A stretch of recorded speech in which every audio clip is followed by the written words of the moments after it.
So, here we have our protagonist Jim, who has been sent on a mission to climb a particular mountain in order to repair a communications station that is not working. In order to reach the top of that mountain, he's going to have to go through an acrid nest, and that will allow us to showcase one of our new acrid types. Now you can see it here bursting through the spawner. This is a fire wasp, which is one of our flying acrid types. And that means that it will not only buzz around you and try to attack you at close range, it also has a long-range attack. Jim is going into cover here in order to protect against some of those long-range attacks and defeat the fire wasps here. Now he's throwing a grenade at the spawner, and we'll follow that up with some gunfire here in order to take it out, and that will allow him to move into the next area. Now we have Jim entering the main portion of the fire wasp nest, and he's going to have to continue taking out the fire wasps. One of them has grabbed him here. This is another example of what we call the struggle mode, which is present with all of these smaller acrid types. And what we really wanted to do here was present something that was not a typical QTE. You will have to bash buttons a little bit, but afterwards, as you can see here, you're actually going to have to aim that reticle, and when it turns red, Jim will attack, and that will help you finish off the enemy. Now we've jumped a section here to the top of the mountain, and Jim is going to get to the bottom of why this satellite dish has stopped functioning. And we can see here in the distance that there's a mysterious figure that appeared to have been fiddling with the station. What the hell? And that is quite a mystery here for Jim. Now he's going to go here and repair, and while he does that, he's going to radio his boss and try to figure out what exactly was going on here. Cronus Actual, this is Peyton. Listen, I don't know how else to say this, but I think we might have a saboteur on the base. Saboteur? Jim, no offense. You're not supposed to go stir-crazy until you've been here at least a year. I'm serious, boss. Somebody was out here. All right, Jim, I believe you. First things first, head into the relay station, raise the satellite dish, and call up the tram. So as we can see, there's something not quite right about the situation, but Jim's got to focus on his mission. He's now pulled the lever that is going to put this communication station back into operation, and we get a nice, cool reveal here of the main portion of the satellite dish.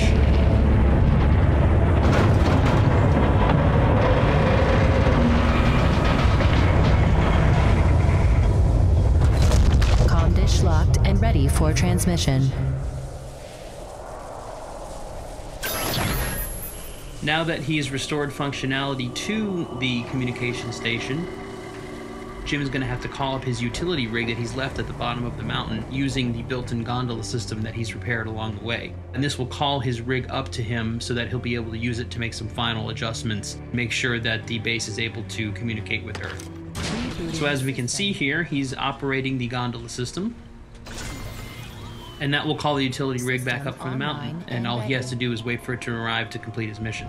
Cronus Actual, you copy? I've got the satellite dish working, just waiting for the rig to come up. However, looks like someone's not too happy having visitors here at the top of the mountain. This is another one of our new acrid types that we're showing off here in the video. And this is the spitter, which is a Cat L, large size acrid. As you can see, it's sort of scorpion-like. And this is actually going to be one of the larger acrid types in the game. Not the biggest by far, but certainly one of the larger types. And it's going to be quite difficult for Jim to defeat on foot. It's basically a boss encounter. As you can see, you have to roll, you have to dodge in order to avoid its attacks from its tail. And it also spits venom at Jim as well. So what Jim is really doing here is he's trying to damage it and really trying to stand up against it, but he knows that his rig is on its way up, and if he can get in his rig, it's going to make this a much more even fight. And so that's definitely what Jim is looking to try to do here. Now, he's hit it enough times and done enough damage that the spitter is going to retreat to its cave.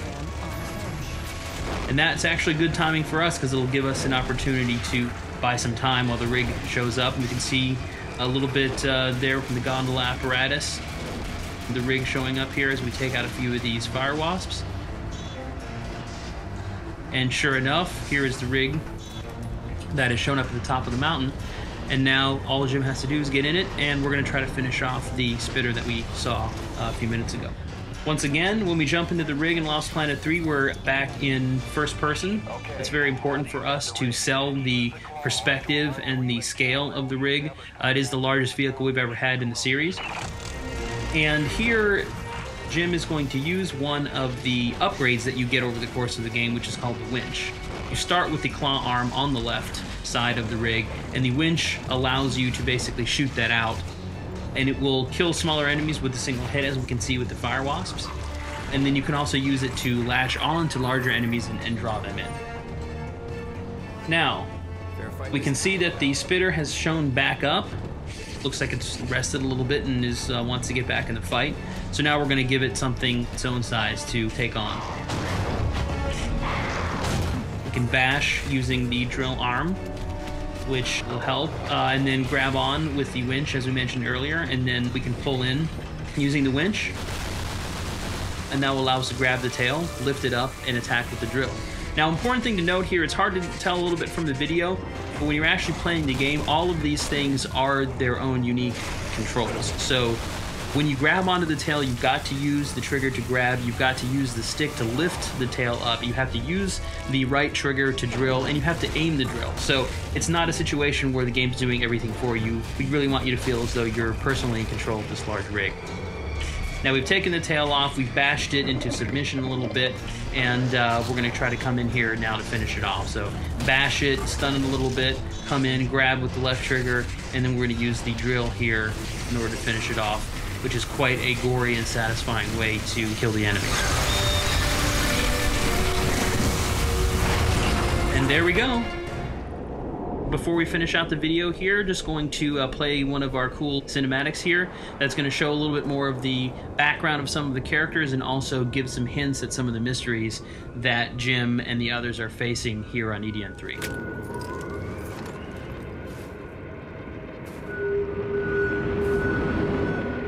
Roman? Drop your weapon. Whoa, whoa. Easy now, Doc. Who are you? Where'd you come from? I'm Jim Payton. Just here to check Where up... from? Coronis. What the hell, lady? Where else would I be from? Braddock sent me. I know you.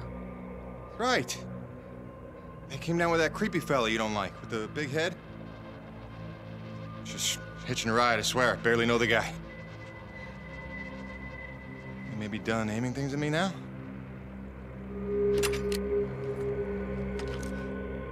Braddock sent you? I want to make sure you're okay. See if you needed any help. Touching concern after all these months. To what do I owe such an excess of caution? I might ask the same, Shotgun Sally. You've seen it then, haven't you? It? Someone in the distance. Watching. Hard to know what I saw. They say folks start to crack up. Out here in the white too long? Perhaps. Do you feel cracked? Can't say as I do. Then there's something the old man's not telling us. You realize that? Trying not to. I know how it is. You didn't come here to ask questions. But believe me, James, this place has secrets. Keep your eyes open, or they'll sneak up on you when you least expect it. It's all good and ominous, Doc. I'm just here to do a job. That's convenient. I've got one for you.